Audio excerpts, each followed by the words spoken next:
Excellence, Cardinal Stine O'Malley, pour les célébrants de la cérémonie de ce matin, frères et sœurs de la grande communauté haïtienne de la Nouvelle-Angleterre. Comme d'habitude, permettez-moi d'abord de remercier son Excellence le Cardinal O'Malley, qui consacre le premier jour de l'année, toute sa matinée, exclusivement à notre communauté. Nous tirons de cet engagement vis-à-vis de nous, Haïtiens et Haïtiennes, de la reconnaissance et beaucoup de fierté. Merci.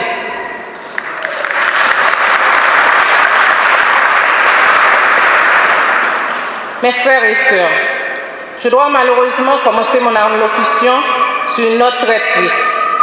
Nous avons une pensée spéciale pour la famille Despestre, qui vient de perdre 2 fils, Alec et Kelly, dans des circonstances terribles.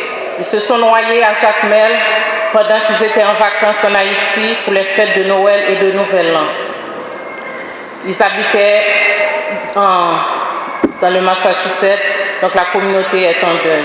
Je suis personnellement affectée par cette mort. La communauté de New England se souvient également de la mort tragique de Myriam Saint-Germain, tombée sous les balles assassines.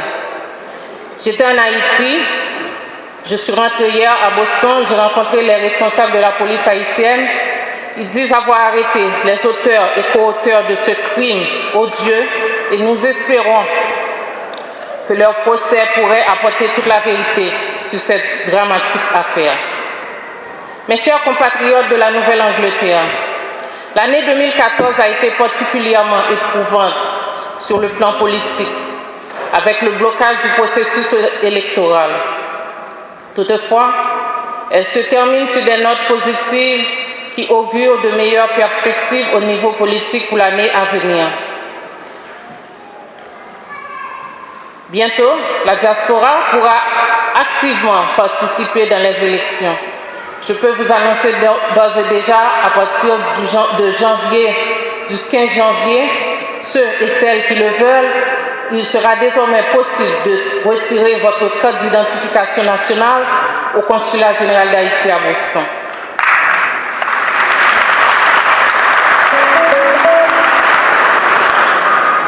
En dépit du marasme politique, Haïti a connu des progrès considérables dans tous les autres domaines.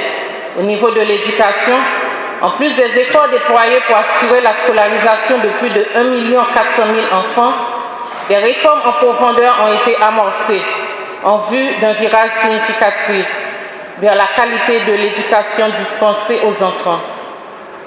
Le développement des infrastructures touristiques se poursuit à un rythme accéléré. Les investisseurs locaux et les grandes compagnies étrangères investissent massivement dans des hôtels aux standards internationaux. Le Marriott Hotel, tout près de la Digicel, est quasiment achevé. Désormais, nos vacances en Haïti se dérouleront largement dans des conditions plus confortables. La rénovation des routes facilite la circulation à travers tout le pays. Plus de 700 km de routes ont été rénovées, réhabilitées et construites. Dans le domaine des infrastructures, je tiens particulièrement à saluer la rénovation de l'aéroport du Cap-Haïtien et les vols réguliers de l'American Airlines dans la deuxième ville du pays. Le chantier de la rénovation du port du Cap-Haïtien est également lancé. Le port de Petit-Goâve avance, ainsi que celui de Port-au-Prince. La grande compagnie Carnival Cruise Line a signé avec l'État haïtien un protocole d'accord pour développer le tourisme dans l'île de la Tortue. Bientôt, elle va investir près de 70 millions de dollars sur l'île. Au niveau du Champ de Mars, le palais de la Cour de cassation est en voie d'achèvement. Le ciné-théâtre Triomphe est flambant neuf. Le kiosque du site Gentil est presque prêt pour accueillir à nouveau le public pour des spectacles en plein air. Au niveau de la sécurité publique, les performances de la police nationale sont à signaler.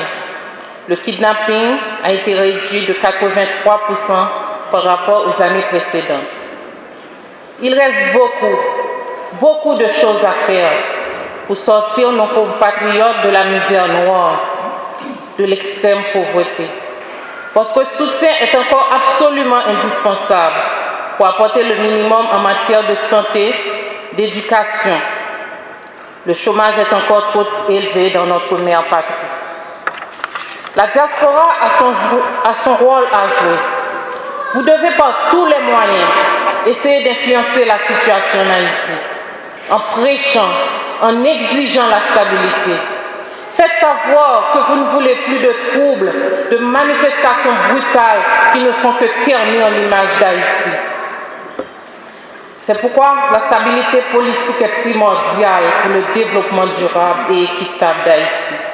En ce sens, nous saluons les efforts considérables déployés par le président de la République pour tenter de juguler la crise politique qui sévit dans le pays.